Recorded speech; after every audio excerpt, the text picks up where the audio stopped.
I want to talk briefly about a new series on Netflix, a new cartoon series called She-Ra. Now, if you're as old as me, you'll remember She-Ra from when it first came round with He-Man and the Masters of the Universe, and it was a spin-off show from that. This doesn't have any links to He-Man that it puts out there in this series, and it sort of stands on its own.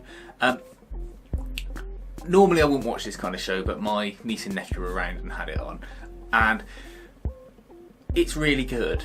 It's reminiscent of watching a sort of live action Boom comic, and if you know anything about comics, you'll know what I'm talking about. And when I looked into it a little bit more, I found out that it was sort of conceived and developed by the creator of Lumberjanes, and you can see that coming through there.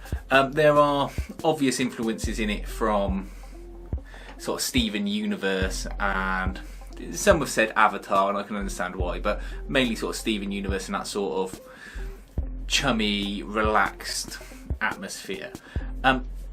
What's nice about this is that all the characters are individual.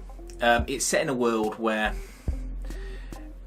you've got different areas ruled by different princesses, and each of the princesses has got access to a different sort of magical stone that gives them powers, and Hordak is the bad guy who is trying to take over the land and destroy all the different kingdoms. And at the start, all the kingdoms are sort of isolationists and individuals and don't want to mix with each other because of a pact that went wrong in the past between the kingdoms. And you have She-Ra being the soldier of Hordak, or rather her alter ego Andorra being the soldier of Hordak, who has always thought that because she was brought up by the bad guys, that they're actually the good guys.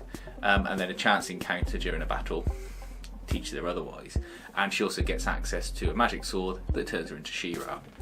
Now they go on this quest around all of these different kingdoms to try and get the princesses on board, and you find out that they're all designed differently and they're all of different sort of ethnic origins, etc. And it's not sort of rammed down your throat, and that's the best part. Each of the princesses looks like a different person, as people would look different in the real world. It's like you've got Andorra, she looks like someone from down the gym.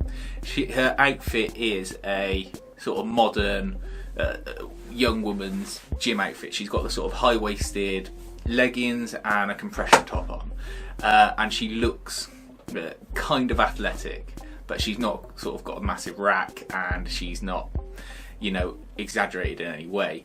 And then you've got Glimmer, her friend, who is one of the princesses, who's more of a pear shape, and then you've got other princesses who are all other different shapes. They're tall and thin, some a bit more stocky, and they all have different individual personalities. And that's the thing that really sold this show for me, is that all of the princesses and the characters within it are individual, and they're funny and interested in their own rights. And I know it sounds silly to say about a TV series that is intended for children, but there's obviously adult themes running through it.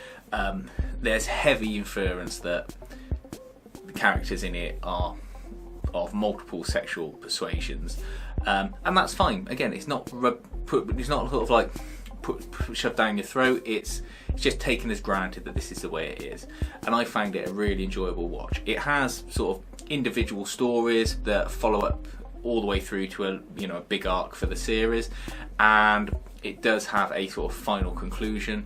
And I just think it's really well written, really well conceived storytelling for both adults and children to watch and enjoy. So if you want something different, or if you're just an adult and you want to watch something that, you know, is a bit more innocent and isn't sort of heavy and dour, and you want a little bit of nostalgia at the same time, then She-Ra is definitely worth checking out, believe it or not.